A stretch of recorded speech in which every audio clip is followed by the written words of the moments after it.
ओडिशा आंचलिक टीवी सत्यर विजय। Shri Jagannath charitable trust तरफ विश्व कल्याण हनुमान चालीसा कटक जीत मार्केट कम्प्लेक्स परिसर में पवित्र हनुमान चालीसा अनुष्ठित हो जाइए। कार्यक्रम दिन 11 घंटिकार आरंभ हो 2:30 पर्यंत कार्यक्रम चली। इंजीनियर रविनारायण महापात्र तत्वावधान में अनुष्ठित होता। यह कार्यक्रम में उपस्थित थिले शालेन्द्र बारिक, संतोष कुमार मिश्र, पीतवास दास, अखिल साहू, विक्रम बारिक, सुनील द्विवेदी, कनकलता महापात्र, पुष्पिता महापात्र, सांबादिक प्रताप चंद्र सेनापति और सांबादिक रंजित महापात्र, समाजसेवी जानकी पट्टनायक उपस्थित थिले। एथिरे प्रसाद सेवन व्यवस्था करा जायतिला।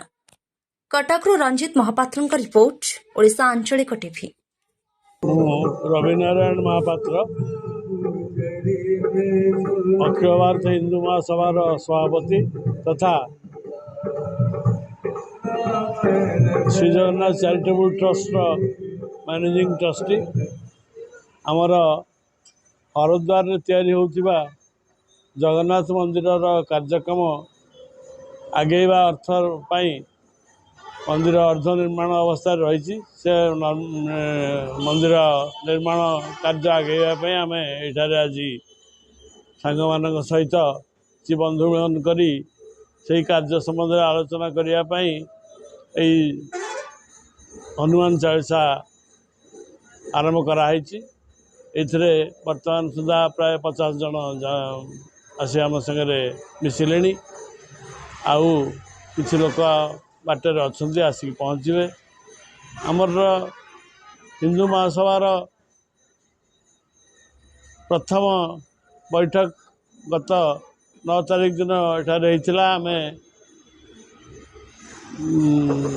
आमर यही चलित निर्वाचन में भाग नापी किसी बंधु को डाकी से केते प्रतिश्रुति देते आमर ये निर्वाचन में अंशग्रहण करेंगे से नहीं आम आज एठारे आलोचना करिछु एवं यही माध्यम चैरिटेबल ट्रस्ट जगन्नाथ मंदिर निर्माण संबंध में आलोचना कराई। यही मार्केट कम्प्लेक्स व्यवसायी माने आमको सहयोग कर पाख व्यवसायी माने सहयोग अच्छा। आम किपरि भाव में जगन्नाथ मंदिर निर्माण सर आसंता यही अक्षय तृतीया को जमी प्रतिष्ठा उत्सव हम से सांग मान सहित बंदोबस्त करूँ। यही अवसर में आम सहित आमर सांग माने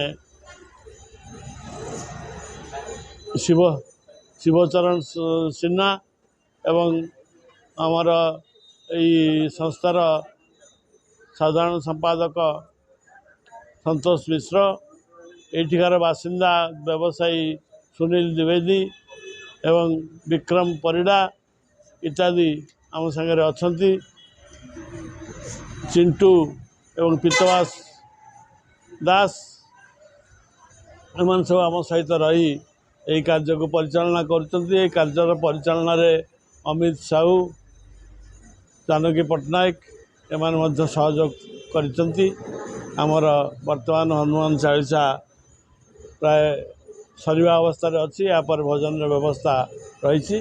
भोजन सारी आम या समाप्त कर उद्यापन सब ग्रहण कर।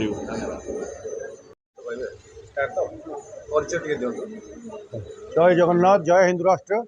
मु संतोष कुमार मिश्र, अखिल भारत हिंदू महासभार राष्ट्रीय प्रचारक एवं ओडिशा राज्यर साधारण संपादक। मो सहित ये अच्छा राज्य सभापति इंजीनियर रविनारायण महापात्र।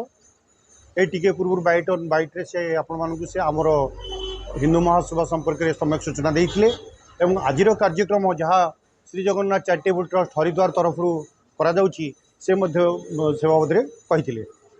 तेरे मु अल्पे आपको जन रखुची जे वर्तमान निर्वाचन परिप्रेक्षी में किसी ठक लोक निजक हिंदू महासभार कार्यकर्ता बोली प्रमाणित करने जाई प्रेस कॉन्फ्रेंस करुछंती एवं टिकेट बांटिया चेष्टा कर।